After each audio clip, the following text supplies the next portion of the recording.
Foam. Surat kedua ayat 61, garlic, bawang putih. Jadi kalau Anda ketemu dengan orang-orang yang susah punya keturunan atau mungkin banyak masalah tubuhnya, simple kok sebenarnya. Suruh dia puasa selama sebulan penuh, detox total tubuhnya dengan puasa dan makan produk-produk Al-Quran ini.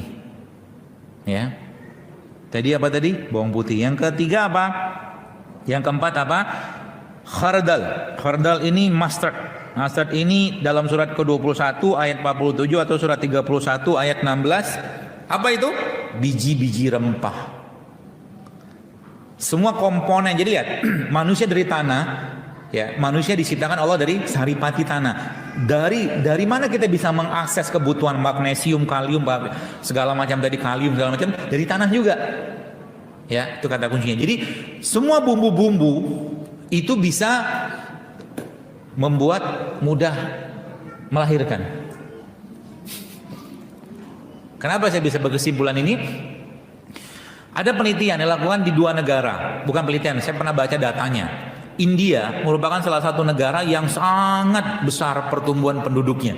Kenapa? Karena orang India pagi siang malam makan masalah. Masalah tahu? Masalah itu bumbu. Ya, masalah mereka tuh masalah tuh bumbu, masalah dosa. Masalah dosa itu kayak makanan di tepung, ya. Bahkan di sana waktu saya pernah mampir ke sana, itu soda pun dikasih bumbu sama dia. Air soda. Pokoknya di apapun ada sodanya, ada chai. Chai itu kan moji chai gitu kan. Chai itu apa tuh namanya, teh susu. Itu dikasih bumbu loh, dikasih kapulaga sama dia. Makanya orang India tuh spermanya dan ovumnya tuh reaktif banget. Sehingga ya gitulah. Sehingga pertumbuhan mereka tuh luar biasa. Itu India yang makan bumbu. Ya maksud tadi kan. Nah, ada satu lagi negara yang lucu tanda kutip. Namanya Zimbabwe, kalau nggak Nigeria. Negara ini negara yang angka ketahanan pangannya rendah, atau mereka bahasa singkatnya susah makan.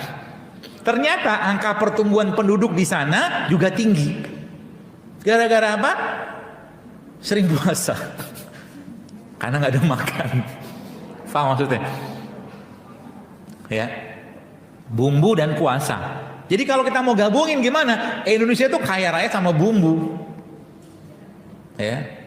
Makanya ketakutan kalau penduduk Indonesia itu bertambah terus. Sehingga dibikinlah program KB. Ketika dibikin program KB pakai hormon, pasti akan terjadi imbalance hormon dan pasti akan kemungkinan besar akan memicu tumor, kanker gara-gara hormon yang diberikan pada bird pill kalau mereka bilang. Kalau diceritain panjang lebar nanti pusing Anda. Oh, saya cukup tahu sedikit saja.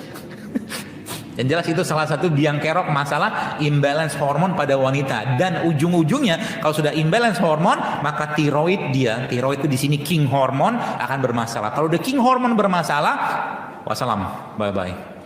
Semua akan bermasalah. Bapak-bapaknya, wah kami kan nggak makan pil KB. Yes, tapi Anda makan obat kolesterol. Obat kolesterol sama. Kan kolesterol di atas tuh, tiroid itu ada di bagian bawah tuh. Bahan bakunya dari kolesterol. Ketika di stop kolesterolnya, dibatasin, maka tiroid nggak bisa bikin hormon. If you know what I know, kalau Anda tahu apa yang saya tahu, Anda akan mulai mikir makan obat dan hormon, ya. Dan ini jadi komoditas kadang-kadang. Saya pernah ketemu dengan ibu-ibu konsul waktu itu, ya. Tak kapan lupa saya itu. Dia jerawatan. Jerawatan, terus konsul ke seorang dokter atau apa saya lupa lah. Terus dikasih obat hormon. Saya geleng-geleng aja. Dan obatnya itu nggak murah.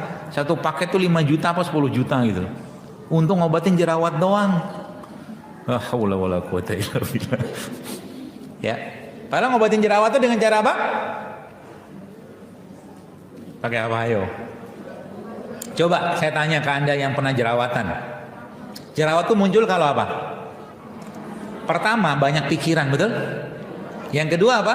Kalau nyampah, udah gitu aja lah. Dan nyampahnya ini mending kalau nyampah biasa, yang disampahin itu produk-produk yang sifatnya estrogenik. Contohnya apa? Salah satunya produk yang berbasiskan kedelai.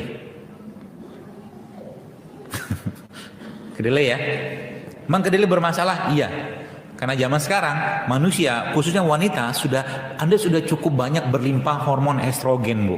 Ketika masuk lagi estrogen, nanti akan muncul satu kondisi disebut dengan estrogen dominan, yang saya masih janji mau share kuliahnya tapi belum kelar karena mau ngumpulin bahan dulu. Ya, estrogen dominan. Kalau sudah estrogen dominan, ya sudah, banyak urusan, PCO, endometriosis, kanker, tumor, semua komplit. Gara-gara estrogen dominan. Ya. Lanjut yang tadi ya. Lalu yang selanjutnya adalah sider. Sider ini bidara. Ya, bidara merupakan salah satu tumbuhannya atau produknya Allah yang sebenarnya kalau dikombinasikan dengan 3 produk ini, Anda akan tersuplai dengan kalsium yang amat sangat super duper tinggi. Yang pertama daun tim, yang kedua bidara, yang ketiga ini kunyit. Ya. Jadi di rumah kalau bisa tanam tuh bidara. Ya, pohon bidara. Bukan cuma buat ngusir jin saja, tapi Anda pun bisa minum. Tapi kalau darah rendah jangan minum, ngedrop nanti dia. Ya, tapi buat ngambil faedah dari keberkahan hadis Nabi bahwa bidara itu bisa mengusir jin, itu bisa Anda pakai juga. Ya, ibu-ibu bapak bisa pakai itu, ambil 7 daunnya, lalu Anda ruqyah daun tersebut, Anda tumbuk-tumbuk, campurkan dengan air, mandikan buat ruqyah, atau diminum juga boleh. Termasuk anak-anak kita yang mungkin nggak jelas tanda kutip perilakunya, susah diatur dan segala macam, ada baiknya Anda juga mandikan dia dengan air bidara. Kalau kita yang nggak jelas juga mandi. Ya.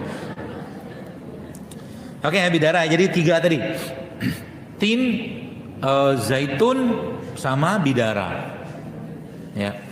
Itu adalah produknya Allah yang amat sangat kuat, amat sangat baik untuk meningkatkan asupan kalium atau kalsium. Kemudian apa lagi? Ghassa. Itu di surat kedua ayat 61, bahasa kitanya timun. Timun. Kemudian apa lagi? Yaktin dalam surat ke-37 ayat 146. Apa itu yaktin? Labu yang dimakan oleh Nabi Yunus.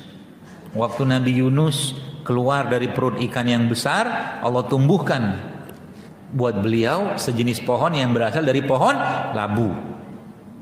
Ya. Bukan pohon rambutan, bukan kelengkeng, bukan mangga, tapi labu. Kenapa? Ternyata labu itu adalah ya produknya Allah yang sangat-sangat baik untuk memperbaiki pencernaan orang-orang yang sedang bermasalah. Karena kan dalam perut ikan kan beliau nggak makan.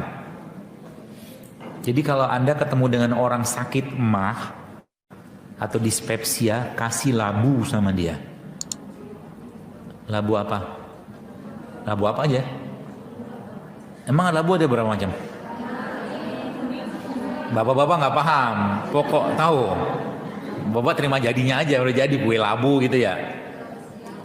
Labu siam, labu, pokoknya labu lah, yang kuning-kuning itu. Kuning kan labu kan? Iya. Kalau enggak, ibu bapak bisa pakai produk yang sejenis labu yang cukup banyak di tempat kita, namanya ubi cilembu.